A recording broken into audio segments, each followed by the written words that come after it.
soma inkuru ya Yosefu muri Actes des Apôtres. Luka arandika aravuga ngo Yosefu ngo yari kumwe n'Imana. Uwo yari Stefano yari ko arabivuga. Haleluya. Nukuvuga ko igihe bene data abo bavukana bamwanka bamugurisha, igihambaye nuko Yosefu yari kumwe n'Imana. Igihe bamuta mu gobo, igihambaye nuko Yosefu yari kumwe n'Imana. Igihe bamugurisha kuba umu esclave, Yosefu yari kumwe n'Imana. Igihe muka Potifara mubeshera bakamufunga, Yosefu yari kumwe n'Imana. Finalité yiwe nuko yavuye muri prison aja ibwami. Nukuvuga ko Yosefu ntiyari kuba Yosefu tuvuga uyu munsi iyo adaca muri ivyo bibazo byose yaciyemwo. Mugabo ibibazo byose yaciyemwo, iyo Imana iza kubimwereka ikamwereka ati burya rero nubwo uzoba mukuru muri bene se, burya passage nibi bere kuvuga ati ndabihevye Mana. Turakunda kumva ko tuzoba abantu bakomeye, turakumva kumva yuko Imana izo dukoresha ibintu bikomeye, but ntitwigera twiha l'image cyangwa ntitwigera twibwira ibintu Imana iducishamo kugira ngo tube abo Imana yifuza. Ivyo ntabyo dushaka. Dushaka kuvyuka turi ico Imana yifuza. Siko bimeze. Imana ibwiza kugucisha muri bino bihe nyene vy'imibabaro. Imana ibwiza kugucisha muri iyi souffrance nyene kugira uzobe uyifuza kuba. Ni passage obligé. Haleluya. Haleluya. Bwana Yesu asifiwe. Yosefu batamugurisha ntiyari kumenyana n'umuntu yakorera ibwami. Iyo atamenyana n'uwo muntu akorera ibwami ntiyari kumukonekta kuri Farao. Muravyumva? Ibintu byose bituba ko mu buzima ni na maetape adushikana ku Imana yatugeneye. Iyo Yosefu, haleluya, iyo Yosefu avyanka kugurishwa nk'umu esclave ntiyari kuba Yosefu tuzi uyu munsi muri Bibiliya. Ibihuru kuracamwe rero n'imibabaro ukuracamwe ni passage obligé kugira Imana izo gushikane ku cya kugeneye. Ibikeneye kutwigisha iki Imana. Mwibuke ko turiko turiga worship, ntimwibaze ngo na deviye. Turiko turiga worship, twatangwe dusoma igisomwa ca Aburahamu. Aburahamu agenda ku worshiping Imana ku musozi. Twarabonye yuko Aburahamu ntiyatwaye umuziki. Iyi generation ibwirizwa gutahura yuko umuziki si yo worship. Tuzogerageza kuvuga après umuziki na worship bihurira herero. Mugabo ikintu ca mbere tubwirizwa gufuta mu mitwe yacu nuko twakuze batubwira yuko music is worship. Oya, umuziki uvuga Imana si yo worship. Yo ni shortcut. Irakursi dukora kenshi. Turavuga ko tubonye ivyo Imana yakoreye muri Aburahamu, turabona yuko ubuzima bwa worship n'ubuzima bwo kubaha Imana, obeissance, kubaha Imana. Bana b'Imana, imiziki tuvuza ngaha tubaha Imana ntituba tuko turakora worship. Biroroshe kuvuza imiziki, biroroshe gutamba, biroroshe kuririmba gusumba kubaha Imana. Ariko Imana twifuza ko nuko twiga kuyubaha. Abanyafrika twigishijwe gutamba cyane gusumba gukora icyo Imana itubwira. That's not worship. Rero uyu munsi reka tugende rero turabe iyo obeissance, turabe uko kubaha Imana igiki Imana itwifuza ko. Mwibuke yuko Aburahamu mu kubaha Imana ntiyamusavye ibintu akunda, yamusavye ko sacrifice umwana wiwe w'ikinege. Muga turabona yuko atarafise umwana umwe gusa, yarafise n'undi mwana yavyaye hanze. Iyo Imana imubwira ngo tanga umwana gusa, yari gutanga Ishimayeli. Ni kenshi dutanga ibintu bitagize ico bivuza ku buzima bwacu. Ni kenshi tudakora ico Imana yadusabye gukora, kubera ko ico Imana dusaba gukora kumure sanukut ni ikintu kidukorako. Hallelujah. Hallelujah.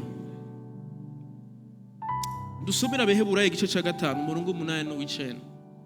Abaheburayo 5 umurongo 8 n'icenda. Abaheburayo igice ca 5 umurongo 8 n'uw'icenda.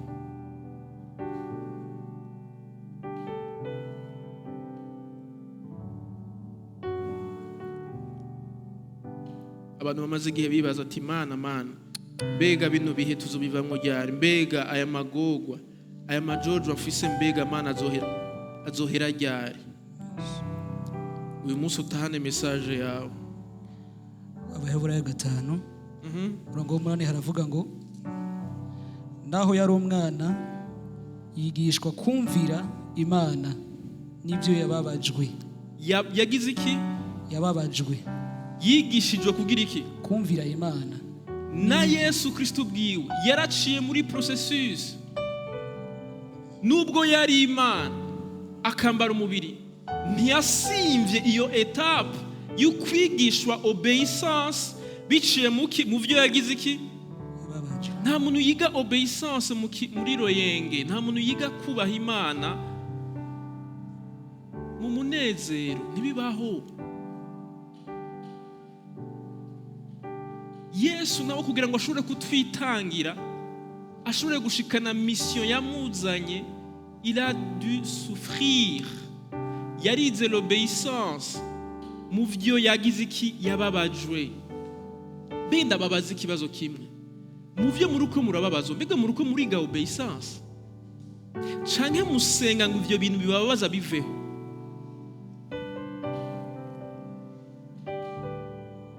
Urumva ukuntu dusenga nabi? Mugabo nibisanzwe turi faible. Na Yesu yarasenze ngo mana iki gikombe kigira iki? Nibisanzwe ivyo wifuza yuko bihava, c'est normal. Mugabo reka ndakwifurize gukora nkuko Yesu yakoze. Yaraciye bugufi arasubira arasenga, arabona yuko ni passage obligé, aragaruka kandi aravuga ati mana ubugombe bwawe bube, que ta volonté soit faite. Même si je dois souffrir, ndabona hariho abarundi benshi bazokira, ndabona hariho abakongomani bazokira, ndabona hariho abanyarwanda bazokira, ndabona abanyafrika bazokira, ndabona abazungu bazokira kubw'igikorwa ngomba nkore. Père, que ta volonté soit faite. Igituma tutemera kubabazwa turikunda. Ndabona ndakubwire, niwemera gupfa, niwe murakure kuri vy'Imana igusaba, hari abantu benshi bazokira ku bwawe. It's not about you. Nta muntu n'umwe Imana yaremye kubwiwe nyamata makuru mwari mufise. Nta muntu n'umwe Imana yaremeye mu isi kugira ngo we yibereho ubuzima bwiwe. Turi muri confort. Iyo tuje no ngaha abantu baza bafise imitwaro yabo, bo personnellement, mana mpezagira, bless me, mana ngirira neza, jewe bantu b'Imana. It's not about you. Yesu ntiyaravye inyungu ziwe, yaravye inyungu zacu twese, aca arasiga inyungu ziwe. Yize kubaha Imana par tout ce qu'il a souffert. Ndakwifurije imibabaro yawe yose, umugani wa Mbonyi, igushikane ku musaraba. Imiruho yawe yose igushikane kuri Kristo. Reka gukwepa, reka gukora ama shortcut. Reka turaba umuntu yakoze shortcut wa mbere. Sauli, dusomere Samueli wa mbere igice ca 15 22. 1 Samuel chapitre 15 verset 22. Reka ndabahereza ume y'inkuru yiyo kuba ntitwayisoma yose, aca dusomera ijambo umuhanuzi yamubwiye Sauli. Imana yatumye umwami Sauli kugenda kugeseza abanyamaleki. Imana irapresiza neza, wice ikintu cyose, abantu, ibitungwa n'ababebe, s'il te plaît, ubagira iki? Ubageseze. Sauli we wagiye aca yibonera abakore beza n'inka nziza aza kwica bibi, mbwa vyiza aragira iki? Arabisigaza. Murumva ukuntu turabagege.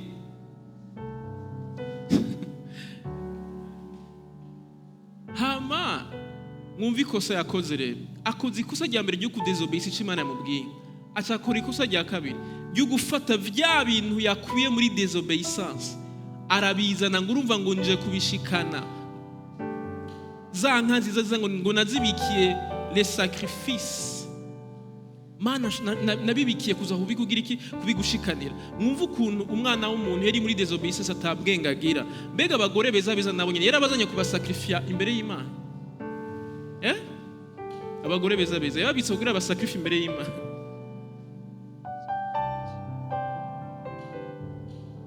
Mwumvirize ikintu Imana yamubwiye, ikintu Imana yamubwiye biciye mu muhanuzi wayo Samweli.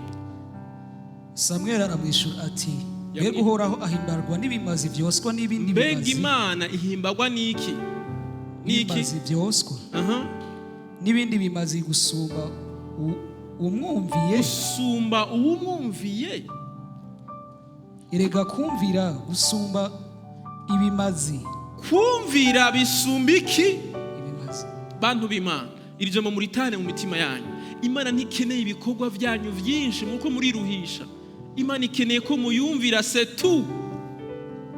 Turafise abantu mwishengero bari busy n'ibintu no gutanga amahera, mugabo bataricara hasi ngo bahereze ubugingo bwabo Kristo. Badakeneye guheba bwa buzima bwabo bwo hanze. Muzompamagare hageze gukora ibi, muzompamagare hageze gutanga ibi, mugabo your private life Yesu ntakorako. Imana ntikeneye amahera. Bantu b'Imana, ndi umupasitori ndiko ndabivuga mubyumve neza. Imana niyo yaducoreye, sitwe twoyicorera abantu b'Imana. Nabyumvise? Iyo uriko uratanga ibintu umugabo utari kuri ubaha icyo yagutumye gukora, ni nkaho uriko uracorera Imana.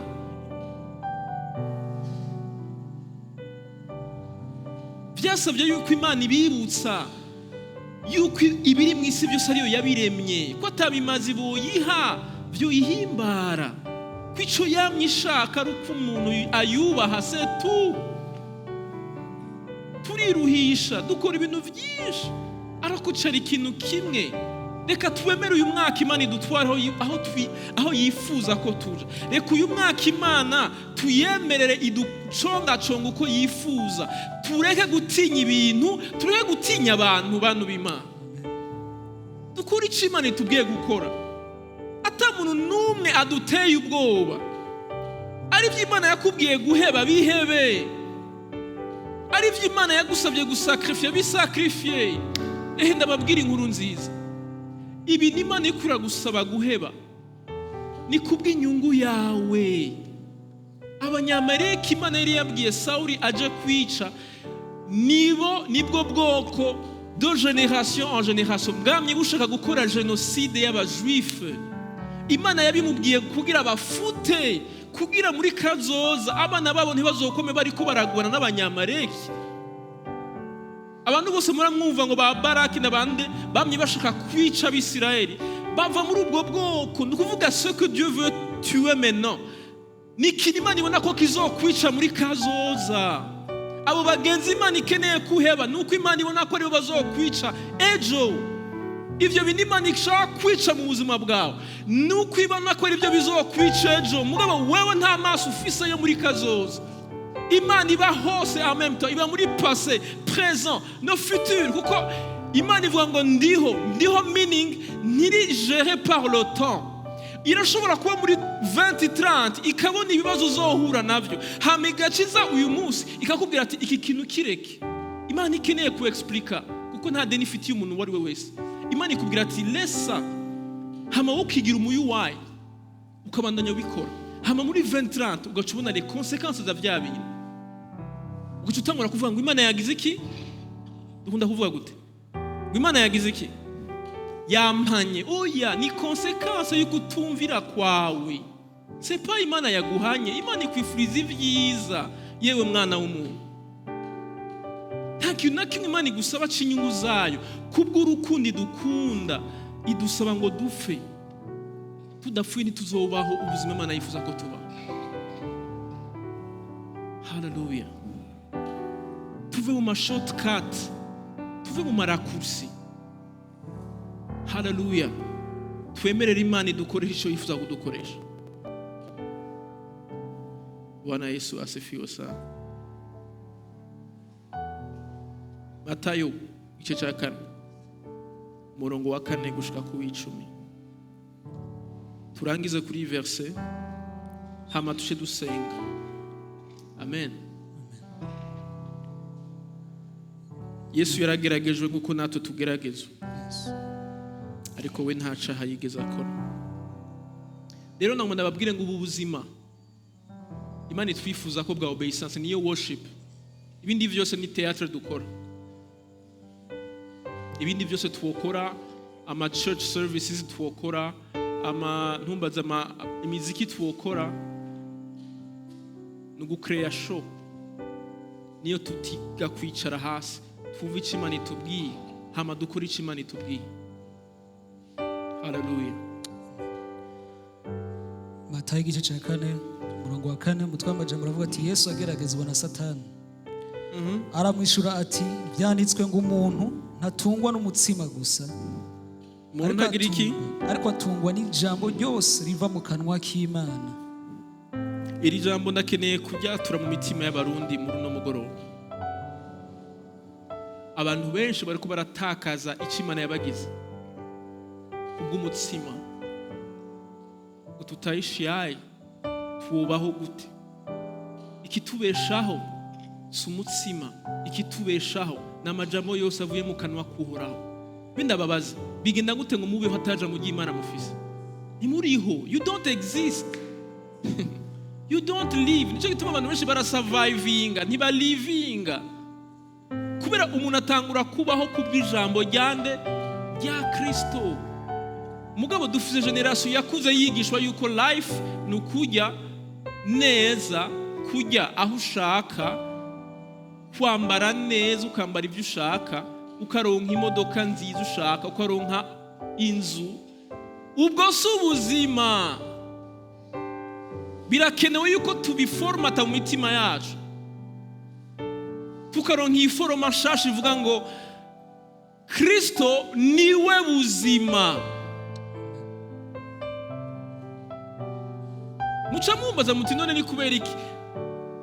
Kubera ko umuntu aronka ivyarya, akaronka ivyanywa, akaronka imodoka, akaronka ibintu byose ya rêve dans sa vie, mugabo akabura itiro mwijoro. Ivyo bintu mwe byumva gute? Kubera ko gushika uno munsi yararonse ivyarya n'ivyo, inzara yarayisezeye, yarasezeye ikibazo ca transport, yarasezeye ikibazo c'umwambaro, mugabo nta buzima araronka. Alo, ubuzima ni Kristo.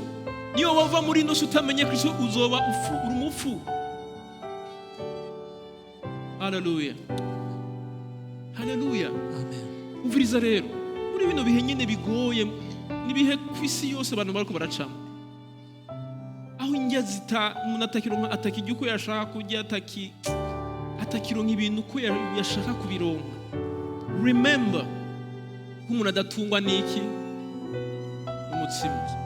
Umuntu atungwa n'amajambo yose avuye mu kanwa k'Imana. Reka twigishe rero imitima yacu every single day. Ndabaha akarorero rukamwe. Urazi yuko umukristo, umuntu yizera Kristo, ibaze arashobora kumara indwi, ukwezi adasoma ijambo ry'Imana, kandi nta kibazo agira iki? Nta kibazo bimutera. Mugabo yihende sarere yiwe ayibura n'ukwezi kumwe, agira iki? Agira iki? Alerte. Akazi ngo kahagaze, alerte. Mugabo nta alerte yigera iba. Mu gihe uromaraka yuko ataja mu Imana ugisoma, ataja mu Imana ufatira umwanya. Ngibi bimenyetso bitwereka yuko we are lost, twaratakaye. Bigenda gute ngo wumve inzara y'ibiharage muga ntiwumve inzara y'ijambo ry'Imana? Bigenda gute ngo iyo umaze amasaha 6 udafungura wumve yuko ushonje? Mugabo bigenda gute ngo ntiwumve inzara spirituelle? Kuvuri à l'aise. I'm busy. Bari kuta ntaki ndi busy. Étude biblique sishaka. Nta mwanya afise. Hari abantu benshi bagiye kurunga umwanya forcé. Say amen. Hari abantu benshi bagiye kurunga umwanya forcé. Hari abantu uyu mwanya tuvugana batari kuja mu mpimba, mugabo bari mu mpimba, bahora bavuga ngo bari busy. Akura ba busy mu mpimba, ntaho uri buje, bagukwije ugacuronka umwanya rero kugira iki? Wo kumva icyo Imana ikubwiye. hari abantu bari muri hospital uyu mwanya baryamye ku gitanda bahora bakora amadiri n'amadiri bavuga ngo bari busy mugabo bari oblige kuryama ku gitanda kugira bumve icyo Imana igira iki. Uko ni ku mwana w'umuntu ameze, kandi yari gufata umwanya akicara agatekana akavuga ati Imana ngomba kwiki, turi compliqué, turi tellement compliqué, tuma dukenera ibintu bidupushinga kugira ngo twumve icyo Imana ivuga. Haleluya. Yesu yaratweretse uburyo bwiza bwo kubaho. Niwe yaremye byose, byose byaremwe nawe, byose byaremwe muri we. Mugareka ndababwiza ukuri. Nize ibintu byinshi kuri Yesu, sindaheza kwiga ukuntu Yesu yabayeho. Mugabo ibaza umugabo yari afise byose, mugabo atifuje guprofita ivyo byose yaremye. Yesu yapfuye atanzu afise bana. Can you imagine?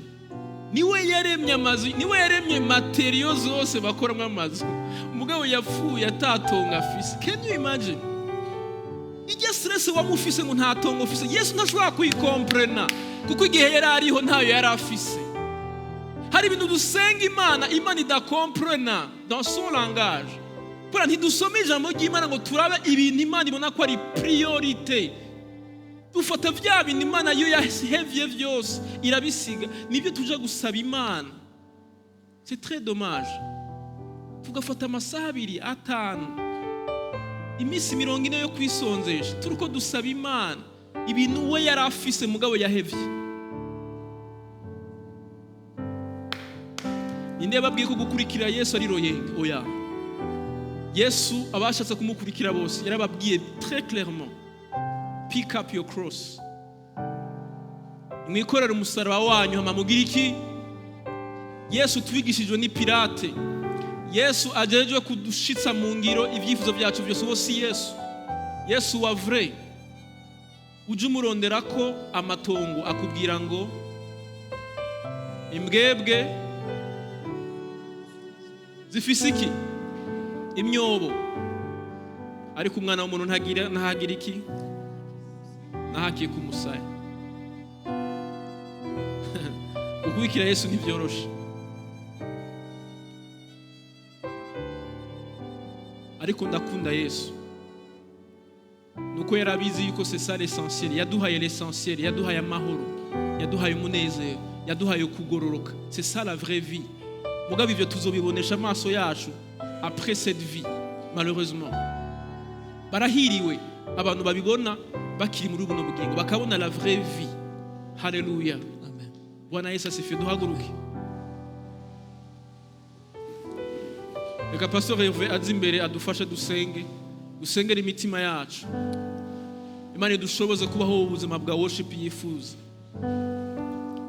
Itwigishe kuyubaha mu gihe gisa nk'iki.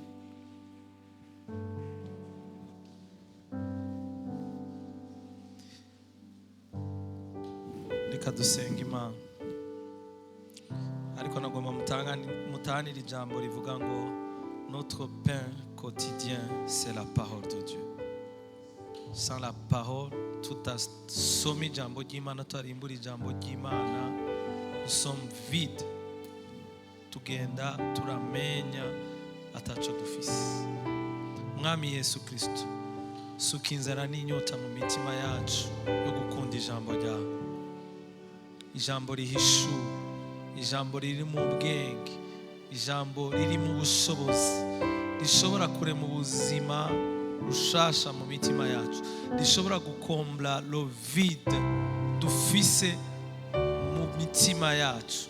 Mw'izina rya Yesu Kristo wa Nazareti, uzogira inzara n'inyota wese, uzoza wese Mwami Yesu Kristo agaplonge ses regards dans ta parole, akarimbura ijambo ryawe Mwami Yesu Kristo, azogira ubwenge ngo azogira succès kandi azoba heureux mu vyakora Mwami Yesu Kristo. Twigisha iryo banga ko mu byo dukora byose kugira ngo turonke umunezero, kugira ngo turonke ubuzima buri paisible, ari uko Mwami Yesu Kristo dutungwa n'ijambo ryawe Mwami Yesu, akaba ari ryo ritumurikira. Dawidi yaravuze ngo nabitse ijambo ryawe mu mutima wanje kugira ngo noye kugucumurako. Arongera aravuga ngo mwami Yesu, ngo ijambo ryawe n'itara rimurikira ibirenge vyanje. Reka ijambo ryawe ritumurikire, rimurikire ibirenge vyacu muri iyi si yuzuye umwiza, muri iyi si mwami Yesu irikirashirana n'ivyifuzo vyawe. Reka ijambo ryawe ritumurikire, tumenye le droit chemin, tumenye inzira yo mwami Yesu, kandi waratubwiye ngo ni jewe inzira n'ukuri n'ubugingo. Celui qui passe par toi, uca muri wewe mwami Yesu Kristo arashika. Ariko ni kenshi utwereka inzira yawe tukayikwepa, tugashaka ivyoroshe. Reka mwami Yesu Kristo wamugarura abazimiye, ugarura abazimiye, abagiye abaciye ku ruhande. Mwami Mana nzima, ubagarure dans le droit chemin au nom puissant de Jésus. Reka ijambo ryawe twumvise, reka mwami Yesu Mana nzima ribe muri twebwe rigwiriye n'izina rya Yesu Kristo wa Nazareti. Reka mwami nituze tumere nka babandi mwami Yesu Kristo, ngo abasore beza beza, inkumi nziza, ngo bazokwiruka hirya no hino barondera ijambo ryawe ntibarironke mwami Yesu. Reka twige gusezisa mwami Yesu amahirwe dufise, aho ijambo ryawe rikiri disponible. Mwami Mana nzima, uje wese kuri wewe umwakira, aho umuntu wese mwami Yesu Kristo yije mu ijambo ryawe umuganiriza ibihwanye mwami Yesu n'ivyo umushaka ko ubuzima bwacu mwami Yesu Kristo bugukunde mu izina rya Yesu Kristo wa Nazareti. Ubuzima bwacu bunyoterega ubuzima bwawe mwami Yesu Kristo. Murikira ubuzima bwacu, murikira mwami Yesu ivyumviro vyacu. Mwami Mana nzima, turakele renouvellement de l'intelligence kugira ngo tushobore kudiscerna Seigneur Jésus ibiri bikwiriye nibibereye bihwanye n'ubugombe bwawe mu izina rya Yesu Kristo wa Nazareti. Reka mwami Mana nzima, ubwenge buva mu ijambo ryawe, discernement iva mu ijambo ryawe, abariyo mwami Yesu yobora ubuzima bwacu muri vyose na hose, mu ngingo dufata, ingene tugenda, mu vyo dukora no mu vyo tuvuga vyose, tuyobogwe nawe mwami Yesu. Gendane natwe muri ino joro. Reka mwami Yesu icubahiro cyose kibicawe, maze amahoro yawe n'ubuntu bwawe biruta uko vyomenywa n'umuntu wari we wese, bishibamira imitima yacu, bigendane natwe twese mu izina ry'umwami wacu Yesu Kristo. Amen. Mugire ijoro ryiza.